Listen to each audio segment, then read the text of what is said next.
Well, hi there, greetings, and thank you for joining me today. I hope wherever you are, life is treating you well and that you are, at the very least, safe. Now, I'm well aware that, of course, if you're in the USA right now and on average income, you're probably not safe. You're probably not doing well because, well, Trump is busy ruining the economy, ruining things for everybody in every conceivable way. It's hard to conceive of more atrocities, but I'm sure they're out there waiting for the Project 2025 to release them on the world like some stinking Pandora's box or the problems. Yeah, so we've got, what is it? Concentration camps being abducted off the streets, people disappearing, people being killed in boats. President claiming, oh, they were smuggling. Well, they were fishing. Come on. Other countries calling it out as it is, murder, because that's what it is. Because if you have the wherewithal to bomb a ship, you have the wherewithal to intercept a ship, particularly if it's dead in the water with the engine on the roof. Just saying. Call it as it is. And if that's the least of what's going on, I will be very surprised. Okay? We need to see everything. We need to know what's going on. It needs to be properly documented. So if you have a loved one that disappears or gets abducted in front of you, record it all. Don't go out with those phones with all your data on, of course, but do try and record everything, because otherwise they'll be spirited away, and that can't be allowed to happen, not without reprisals when the regime is out the way. Now, power to anyone who turned up to the No Kings protests. It was wonderful to see from across the USA and indeed the world on a larger scale. It's good to see people protesting the regime, because it's monstrous. It's hard to stomach, even from a distance, even from the UK. It's hard to stomach, and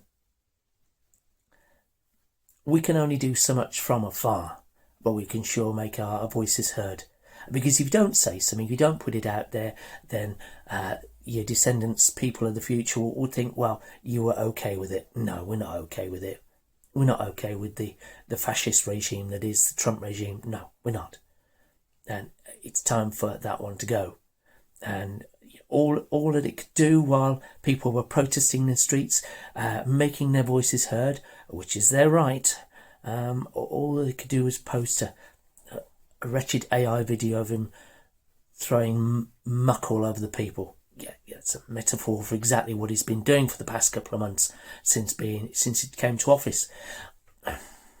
It's monstrous, and it's not presidential behaviour, is it? It's time for him to go. And everyone around him, for that matter, every single one around him. It cheers my heart, gladdens my heart when I see members of his cabinet, I suppose, for want of a better term, refused entry for toilets and things like that, refused service. It gladdens my heart to see ICE representatives refuse service in businesses, in family businesses across the country. It gladdens my heart, because if you're part of the regime, you're part of the problem. Now, what makes me angry, so very, very angry though, and this is from a Brit doing British things on British soil, is seeing the desecration of the White House, because that represents America in the very purest form. Yes, it's kind of colonial. Yes, it does hark back to times which were not necessarily the best of times, where things weren't equal. The Pledge of Allegiance, it's liberty and justice for all. And we know at the start it wasn't that, was it? Not for a lot of people, but what the White House has come to represent is a dignified presence, a dignified American presence, and not necessarily all the bad things that necessarily go on in the background. It represents the best of Americana, and Trump's busy desecrating it, levelling it to the ground. How far will it go for the Trump ballroom? A vanity project. We've got to look forward to, what is it, another one, an arch? All the monsters put up an arch, don't they? Yeah, another vanity follies, I suppose you call them. No. Again, when that one's out of office, as soon as it's out of office, it needs to be demolished. If it's there, it needs to be demolished, and the White House needs to be restored back the way it was before that one came to power. makes me so angry. I mean, imagine if one of our sitting prime ministers here in the UK decided to just knock down one of the palaces, or a chunk of the palace, or knock down 10 Downing Street, the home you get as a prime minister. You don't have to live there, but it's better if you do. You get the residents to borrow for your tenure. You don't get to mess with it too much. You can change the pictures on the wall, maybe. You can put up some new wallpaper, but that's the extent of it. And here we have a president treating the People's House, the White House, like his own personal property. No, won't stand. None of the other presidents did that because it wasn't theirs to mess with. This is something you stay in whilst you're president. You don't get to keep it. And the whole job should not be about, oh, me, what can I get for me?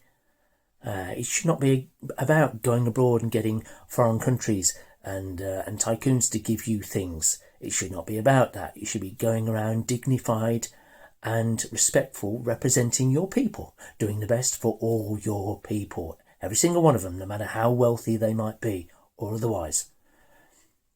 But he's not, is he? He's just desecrating a national monument, and it won't stand. Now, it might take a long time to repair all this damage. A suggestion for the next No Kings protest. Now, I know what's been put out there is a blackout of all businesses. Now, the business blackout, that's, so no Black Friday and Cyber Monday, and just a day of doing nothing, not spending, not working, roads falling silent and everything. It is worth doing that to show big business who've been funding this debacle, who happily give to political parties, to show these businesses that this is not acceptable anymore. They shouldn't have their fingers in these politicians. Politicians should be on a relatively low wage. Fund yourself through your own business, but that's going to be set aside if you're going to stand for Parliament in the UK, if you're going to stand for presidency or whatever. A politician should be untouchable. They should work for the people, not for big business. Come on. It's corruption. That's what it is. It is corruption. We need a blackout to show businesses this behaviour is not acceptable. You cannot just bribe your way through and get the people to pay ever more for products and services. No.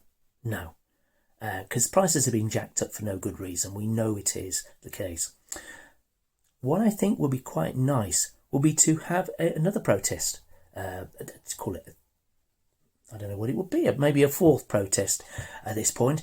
The next best thing, I'm going to cough my lungs out here. The latest COVID guide, you don't want it. I've been coughing all day. This video's taking ages as I stop to cough. What would be useful would be another protest after this where we deny golf. Yeah, hit him where it hurts. Deny him the golf. And this is the thing. It would work because, yes, I'm sure many of us want to see that guy and all his friends in jail. That would be the best outcome, I'm sure. In jail, massive fines, assets seized and so on, proceeds of crime and all that. But as a second best, as a nice to have, I would like to see golf denied. So, nice people can go to the golf course. But when it comes to Trump and his buddies, what about just everyone do a sit down on the golf course? Sniper can't take out everybody, can they? Yeah? ICE can't take out everybody. And if ICE did try and stop that, you just get your own zip ties out and zip tie the ICE to your legs. And then they're stuck on the floor with you, zip tied up. Two can play that game, can't we? Eh? Just saying. Denial of golf. It can be done. Anyway, whatever you do, stay safe. Please stay safe. Drive carefully. See you soon.